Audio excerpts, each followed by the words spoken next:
हाय दोस्तों, मैं Prayagraj Sharma.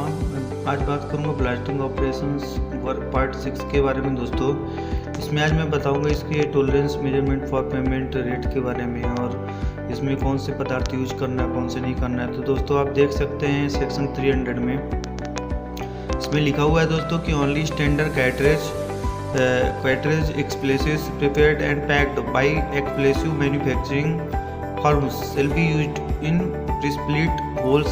These shall be fired as recommended by the manufacturer. Ammonium nitrate composition blasting agents will not be permitted in pre-splitting operations. इसमें बोला गया है दोस्तों कि जो विस्फोटक पदार्थ हैं, जो भी विस्फोटक विनिर्माण फर्मों द्वारा तैयार और पैक किए गए केवल मानक कारतूस विस्फोटक का उपयोग जो प्री-स्प्लिट होल्स में किया जाएगा। इसका उपयोग जो विस्फोटक पदार्थ हम यूज कर रहे हैं प्री-स्प्लिट होल्स में, वो फर्मों द्वारा तैयार और पैक किए गए केवल मानक कारतूस विस्फोटक का यूज करेंगे और इन्हें निर्माता द्वारा अनुशंसित अनुसार निकाल दिया जाएगा। और यदि इसमें दोस्तों ये भी बोला गया है कि यदि अमोनियम नाइट्रेट कंपोजिशन से बना हुआ कोई भी ब्लास्टिंग पदार्थ है तो ऐसे अमोनियम नाइट्रेट मतलब से बना हुआ ब्लास्टिंग एजेंटों के संचालन में अनुमति नहीं दी जाएगी। तो इसके संचालन के लिए जो भी इंजीनियर्स रहेगा उसकी अनुमति नहीं देगा यदि वो अमोनियम नाइट्रेट कंपोजिशन से मिलकर बना हुआ है कोई भी एक्सप्लोसिव। तो ये चीज़ भी ध्यान देना है दोस्तों इसमें। और इसमें बोला गया कि स्टेमिंग में be required to achieve a satisfactory pre-split phase. Steaming material shall be dry free running material, all of which possess 11.2 mm sieve and 90% of which is retained on 2.80 mm sieve. Steamed pre-split holes shall be completely filled to the collar.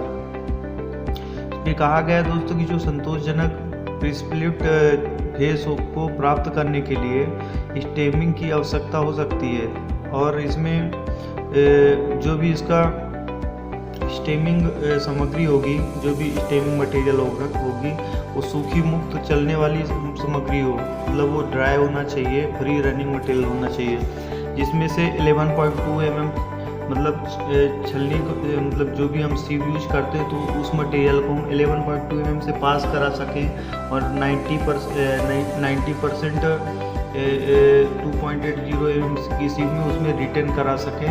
इस प्रकार का material लेना पड़ेगा हमको छलनी पर बनाए रखें, मतलब इस प्रकार का मटेरियल हमको यूज करना पड़ेगा। जो भी फ्री रनिंग मटेरियल यूज करेंगे स्टेमिंग मटेरियल वो इस तरह का रहेगा कि 11 mm सीव से वो पास होना चाहिए और 90% तक 2.80 mm की सीव में रिटर्न होना चाहिए। और स्टेम किए गए प्री-स्प्लिट होल्स जो पूरी तरह से कॉलर से भरे होंगे, वो जितने भी प्री-स्प्लिट होल्स होंगे वो पूरी तरह से कॉलर से भरे होंगे।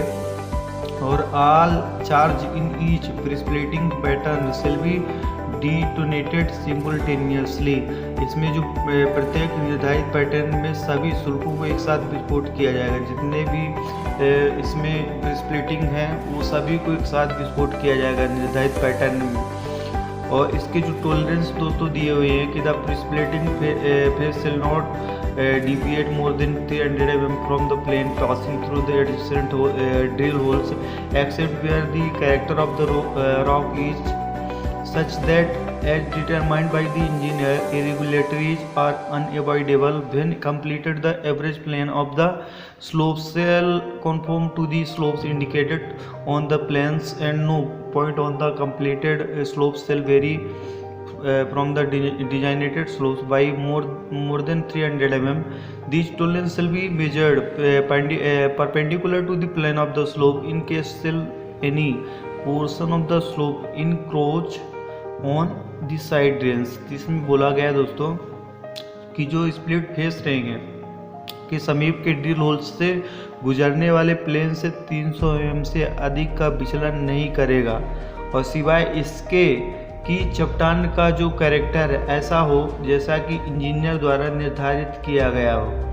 अनियमितताएं अपरिहार्य होगी। इसमें जब पूरा हो जाता है तो जो स्लोप का औसतन जो भी वहाँ स्लोप रहेगा प्लेन स्लोप रहेगा उसकी योजनाओं पर इंगित स्लोपों के अनुरूप होगा, और जो पूरा ढलान पर कोई भी बिंदु मतलब निर्दिष्ट ढलानों पर दिए गए स्लोपों से 300 mm से अधिक नहीं होगा।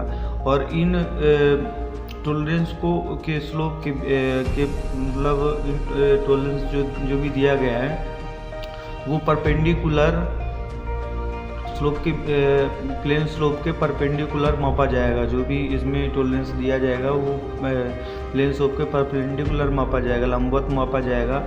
और किसी भी स्थिति में इसमें दोस्तों जो स्लोप का कोई भी हिस्सा साइड नालियों पर अतिक्रमण नहीं करेगा। ये भी देखना है कि जो भी स्लोप इसमें बनाया गया है in no case shall any portion of the slope encroach on the side drains, तो जो भी साइड की नालियाँ होंगी उसमें अतिक्रमण नहीं करेगा वो।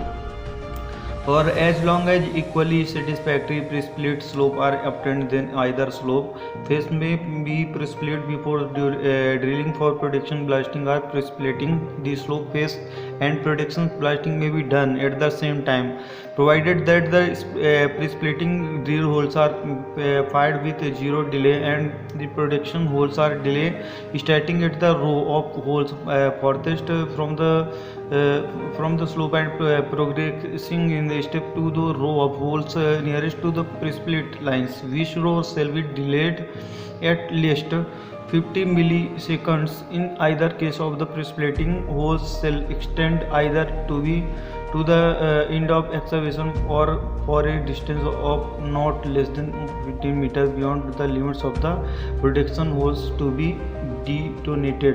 तो इसमें बोला गया कि जब तक कि समान रूप से संतोषजनक प्रिस्प्लिट स्लोप प्राप्त नहीं हो जाते हैं तब तक ये या तो स्लोप का पेज जो प्रोटेक्शन ब्लास्टिंग के लिए ड्रिलिंग से पहले निर्धारित किया जा सकता है, या स्लोप फेस को निर्धारित करने और उत्पादन ब्लास्टिंग मतलब प्रोटेक्शन ब्लास्टिंग के एक ही समय में किया जा सकता है, बशर्ते कि प्री स्प्लिटमेंट ड्रिल होल जो है वो शून्य देरी से निकाल दिए जाएं, मतलब बहुत जल्दी निकाल दिए जाएं, और उत्पादन क्षेत्र को स्लोप से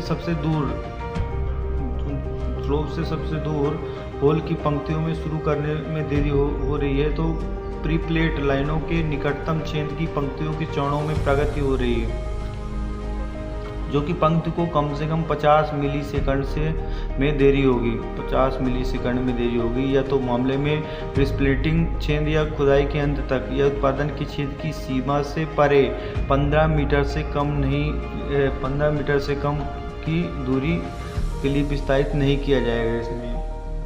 तो ये दिया गया कि 15 मीटर कम से कम मतलब जो भी प्रोटेक्शन होल्स रहेंगे वो 15-15 मीटर्स में निर्धारित किए जाएंगे प्रिस्प्लिटिंग होल्स के तहत।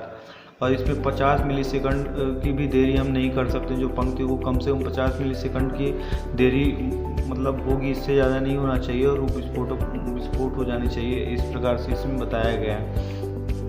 इसमें बोला गया कि क्लॉज 303.4 में मेजरमेंट फॉर पेमेंट की the area of presplitting to be paid for will be measured as square metre of acceptable presplit slope surface, कि जो भी हम भुगतान करते हैं इस काम के लिए तो भुगतान करने के किए जाने वाले प्रिप्लेटिंग क्षेत्र को स्वीकार प्रिप्लेटिंग स्लोप सतह के वर्ग मीटर के रूप में मापा जाएगा, कि जहाँ से भी हम चट्टान रिमूव कर रहे हैं ब्लास्टिंग करके हटा रहे हैं तो वहाँ का जो स्क्वायर मीटर के हिसाब से उस जगह का स्लोप सरफेस का जो भी स्लोप सरफेस हम बना रहे हैं प्रिस्प्लिटिंग स्लोप सरफेस वहाँ उसका मेजरमेंट हम स्क्वायर मीटर के हिसाब से लेंगे और उसके हिसाब से पेमेंट होगा।